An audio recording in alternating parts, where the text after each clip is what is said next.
How is that not a penalty? Have Arsenal just been robbed? Is that a huge VAR error? If that was given against Tottenham, I would be going absolutely berserk at Pedro Porro if he did that, because it is a stonewall penalty. You can't have the ball in between your ribs and arm, practically cuddling the football, and VAR have said it was in the natural position. Even the commentators were saying that has to be given as a penalty. You could see the reaction from the Nottingham Forest players that they thought at the time it could have been given. And that will be the huge talking point all over the media, all over social media. It wasn't the best of games. And Arsenal had huge pressure on themselves today to go out there and get the win against Nottingham Forest. Manchester City outplayed, outfought, destroyed. 2-0, flattered them, because it could have been 3, could have been 4, could have even been 5-0. They completely fell apart. An Arsenal draw, yes, on the balance of things, 9 points when you're in a title race is better, but you are still in a better position than you were at the last Premier League game week. Now, they should have beat Liverpool and they should have beat Nottingham Forest. They would be 11 points clear right now. But I just don't understand how that's not given as a penalty. I don't care how you want to dress it up. I don't care what you want to talk about parts of the game in terms of quality, in terms of Saka coming on, or Gyökeres misses the chance in the first half. That, for me, has to be a penalty. I'll bring up the screenshots. I'll bring up whatever VAR have gone out and said. That I just don't understand how that is not a penalty. Like, that I'm all over social media. I'm looking at, people tweeting about it. People put Instagram posts up. Like, I'll bring up the screenshot right in a second.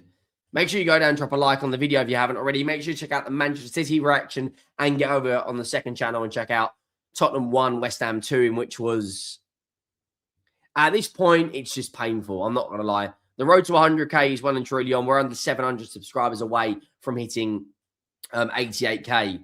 We'll bring up the lineups in a minute, but this, for me, like, I'm sorry, but how is that not a penalty? Like, yes, Arsenal weren't that great. Yes, in terms of the quality of the game, it wasn't that good. But that, for me, listen, that is a stonewall penalty. An absolute stonewall. It really, really is. I'm not going to lie. How that hasn't been given, for me, I just don't get it. I really, really don't. I'm trying to find there's an actual video of it. 1 second. I don't know if I'll get done for copyright or whatever reason, but yeah, that for me, stonewall penalty. Like I said, drop a like, hit that subscribe button if you haven't already. We'll bring up the lineups now. We'll talk about the game. 0-0, another draw for Arsenal, in which was heavily dominated on possession, on stats. Another game in which Arteta struggles against Sean Dyche. I didn't actually know this, but he's played him 6 times in his career, and they've only won once. Sean Dyche just anchors that ship down. In terms of the starting 11, of course, the game against Portsmouth was heavily rotated. The game against Chelsea was pretty much the same 11, or near about the same 11. Nottingham Forest hadn't played a game since last Saturday, which was, a week ago. Arsenal played on the Sunday and played on the Wednesday. Of course, they've got a very big squad. Maybe fatigue's catching up with them. They had a chance to go ahead when they were against Liverpool. They had a chance tonight. The big talking point, like I said, will be VAR. Timber, Gabriel Saliba, Ben White and Raya. Of course, no Calafiori still. Zubimendi, Rice, I thought was Arsenal's best player. Odegaard hooked early. For me, Eberechieze has to come on earlier. For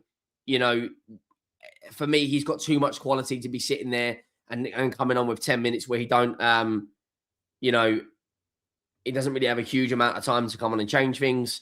Sels, Aina, Milinkovic, and Murillo, Williams. Murillo made a really good recovery in the first half. Anderson, on the balance, you probably could give man of the match to. He was very good, covered a lot of ground. Sangara, Hudson-Odoi, Gibbs-White, Dominguez, and Igor Jesus. Now, if you said to Nottingham Forest and Arsenal fans at the beginning of the week, or the beginning, let's say Friday, you'd be 7 points clear and Forest would have got a draw with Arsenal, I think both sets of fans would have taken that. However, on the balance of things, knowing the fact that Manchester City lost earlier and lost quite convincingly, you have to kind of feel, looking at this objectively, that probably is 2 points dropped. You know, Martinelli had a big chance in the first half. He has to take that. You know, and like I said, when you look at the match stats, there really was only one deserved winner. You know, a much higher XG, nearly 3 times a shot. They didn't have a shot on target, Forest. 3 shots on target, 4, you know, big chances created, 4 missed. I just think, like, Arsenal just weren't at the races today. They have got Man United coming up and Inter Milan. They've got, you know, I think they've still got 3 more games this month. Actually, no, 4 more games this month. They've got to play against Leeds United, Karat Almaty, Man United, and Inter Milan. How Martinelli misses that chance in the first half. He runs onto it with his left foot, and it's not an open goal, but it's a very good opportunity to score, and he puts it wide. Forest didn't really lay a glove on Arsenal. The idea behind Sean Dyche's team talk was probably to, you know, cut out the passing lane, sit deep with a low block, and, you know, and just keep battling. And the fact that because West Ham did beat us today in terms of Nottingham Forest, they are still 5 points clear. And when you look at the goal difference, you know, it probably, you know, 7 goals in it. Some people may say that that's a 6-point gap. There's a lot of football still to be played for a lot of teams. But the interesting point is, at the top of the Premier League, Arsenal are now 7 points clear. It should have been 9. You know, let's be honest, it should have been 9. Martinelli misses that big chance. For me, Arteta has to make more substitutions at half-time. I know he waits until the 57th, 58th minute where he took off a lot of players. But for me, Odegaard should have come off at half-time. You know, there was that chance where Gyökeres was through on goal through Murillo's mistake, but Murillo gets back to his recovery pace, and Gyökeres couldn't really control the ball. It looked like it wouldn't really run for him, bounced off his knee, looked a bit clunky, gets the shot away, but it does go wide. You know, in the second half, Declan Rice puts in a decent ball in which Bukayo Saka heads it. You know, Sels made 2 or 3 top saves today. You know, there was that fear factor again from set pieces, from corners, but Arsenal couldn't capitalise on that. And in terms of, you know, overall where this leaves things, well, City have got some tough games coming up. They've got Liverpool to play at Anfield coming up. They've got us to play. They've got Newcastle in the Cup. They've got Leeds United away coming up. But between February and April, their fixtures are slightly easier. So you'd imagine they will go on a bit of a run. For Arsenal, they've got Man United coming next, who put in a really, really good performance today, in which you know, they went out there and beat City. But a lot of the games they have got coming up that are tough, fortunately for Arsenal, they are at home. The Sunderland, the game which they drew away, you know, they're at home. Chelsea, of course, in the League Cup, which they're very, very likely to make the final. Leeds United will be a tough test, but you'd imagine they'll go out and win. Karat Almaty, I think as long as they beat them, they're pretty much guaranteed to be inside the top 2, which would then mean you get home advantage for, you know, for the next one. So I look at them right now. They're still in pole position, but it does feel like 2 points dropped for them. When you look at the momentum on the left-hand side, Arsenal had so much of it. You know, look at, you know, for instance, all through the second half, all through the first half, Declan Rice at full time was absolutely furious. You could see in his reaction how much he wants to win. And I don't know what Arsenal fans feel on this, and I don't know what football fans in general feel, but I feel like Declan Rice going forward should be the captain. He kind of just gets it. He's got the leadership. He's very vocal. He covers so much ground. He leads by example on and off the pitch. For me, Odegaard is a fantastic player, but since he's had the armband, I feel like at times his performances aren't anywhere near what we've seen and what we know he potentially could be capable of. But, you know, today, how that is not given as a penalty, I have got no idea. Genuinely, I don't. It touches his hand. For me, it's clear and obvious. You know, on another day, that will be given. You know how inconsistent these Premier League referees are. And when you look at this right here, you know, it touches his shoulder in this picture. Then if you move it across like 1 second, or not even that, look, it's on his forearm. That in another Premier League game is given as a penalty.